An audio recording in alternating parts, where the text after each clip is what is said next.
Sure. My name is Milo, and I like to play a lot of music. I love watching films. I love video games. I love like literally anything that's very creative, and I like drawing and I like music. So anything that's in that realm, I just really like doing it. Yeah, Yeah. cool. Who or what like inspired you to start writing and like pursuing music?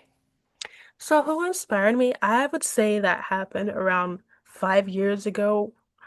4 to 5 years ago when I was in the start of my high school, my freshman year, and I started watching a bunch of Studio Ghibli films. Like, they're so great. It's some of my favorite movies till today. And the composer Joe Hisaishi, I really admire all of his music and what he does. Because everyone always says the films that they watch, whether it be like Ponyo or other movies, it's just really engaging. You feel like you're part of the scene and what's happening. So I want to be able to tell the same kind of story throughout instrumental music and music with lyrics as well. I know I love those movies.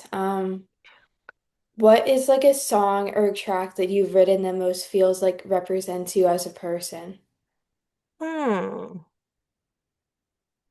I say I have a track called Our Friends Across the Sea. Um, it's very playful. It's sort of inspired by Peanuts music, the composer Vince Guaraldi, and the Studio Ghibli composer who does like most of the tracks, which is also Joe Hisaishi. So it has like a very playful sailing along the sea feeling, and I feel like that encapsulates who I am because I'm just a really go with the flow type of person.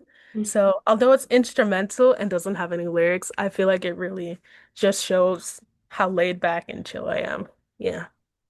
Cool. What is the most surprising thing that you've learned about yourself through songwriting or like composing music? What what is one interesting thing I learned about myself? Yeah. Is that I feel like anything could really pop into your brain, and it's up to you to like realize it and make it a product that actually exists.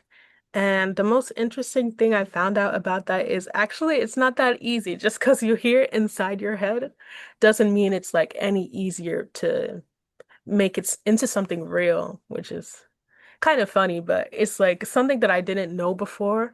I thought maybe instead of, because you know how people make covers of songs and stuff, I'm like, maybe it's easier to do your own song since you're singing in a comfortable voice, things that are made for you, but no, it doesn't feel easier actually.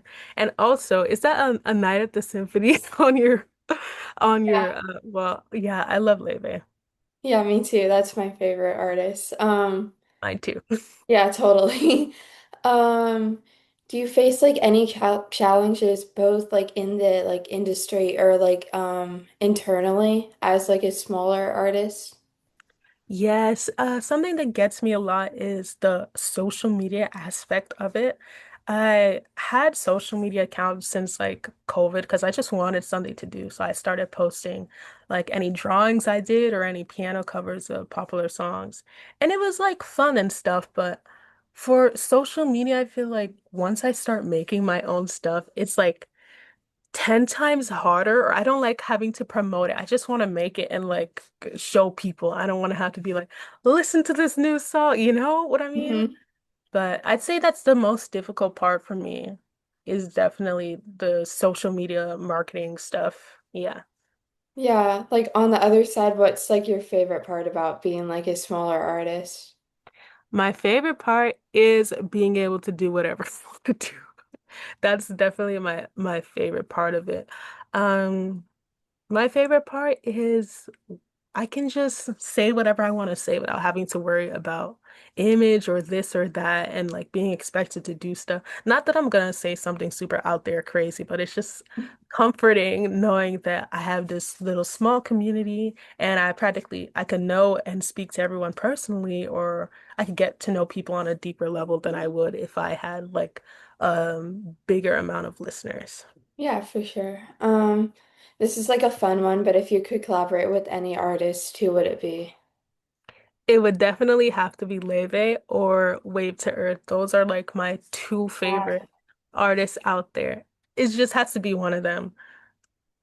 Yeah, definitely. And This if there's a why, I oh, just really love even her instrumental music. Like years ago, I found Valentine. It's not instrumental, obviously, but I found Valentine and I was just listening to it while cleaning, and I literally felt like Cinderella. I was just dancing around and it felt so nice. It sounded like an old jazz standard. So I love how she blends jazz, classical music, and a whole bunch of other genres that she has delved into in her new album.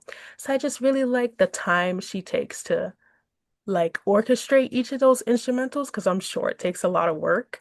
And her voice as well is very astounding. So I just love all her music. And Wave to Earth too, they're so good. I already like the name from the get-go. That's just such a unique artist name. it is. So I love that band. Yeah.